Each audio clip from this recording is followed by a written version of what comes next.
you're saying something. You say we know.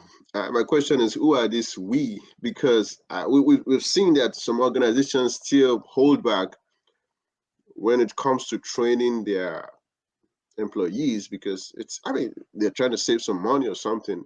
And my question is, how do you convince an organization that they are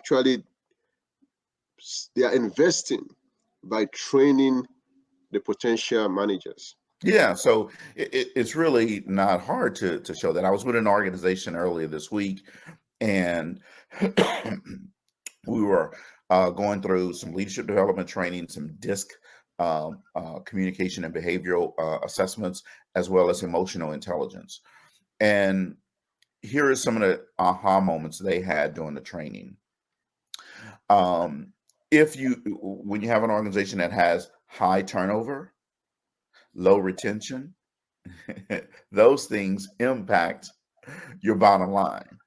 So we can talk about impacting the bottom line all day long, but if we are not talking about how to invest in our employees to make them better, to make them faster, to make them stronger, to help impact the way that they think, then it's not going to, you're not going to impact the bottom line in a positive way.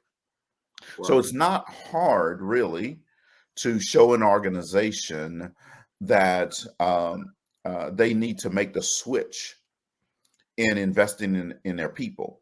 And here's how you do that, right? You have them look. You just talk about culture. So what is the company culture like right now? And when we say that, we're not talking about what does the C-suite say the culture is. We want to know what the people, the feet on the street, are saying about company culture. Hmm. You see, when you have a positive company culture, when everybody sees company culture as the same, meaning they understand the vision, the mission statement, and they can clearly articulate what that is, then we know that we can impact performance. We know that um, when we don't, when the feet on the street don't understand what company, um, don't agree with what the company culture is, we know that it has a negative impact on retention. And so that means that you're going to be hiring a lot of people often, or maybe it's not even a lot of people. You're going to be hiring new people often because people are going to be leaving. Yeah. And here's the thing. Here's the question that I asked this organization this week. Who do you have coming in the door? Do you have eights and nines coming in the door, or do you have threes and fours coming in the door? Now I'm talking about on a scale of 1 to 10, where 1 being lowest and 10 being highest, right? Because here's what we know, and I'll talk about what when I say we. Here's what we know: a nine never wakes up in the morning and says, "I want to go to work for the best 3 or 4 I can find." Hmm. You know, they are not. You're not going to get eights and nines coming in to work for threes and fours. The law of magnetism says you attract who you are, right? Not who you want.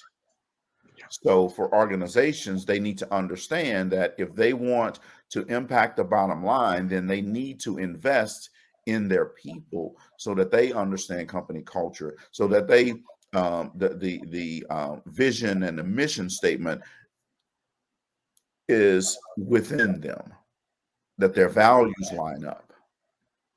Hmm. You see, so when I talked about there's tons of data that's out there. You can look at Gallup data. You can look at other Ken Blanchard Group, other organizations that measure these type of matrix, and they'll tell you the data shows it over and over and over again.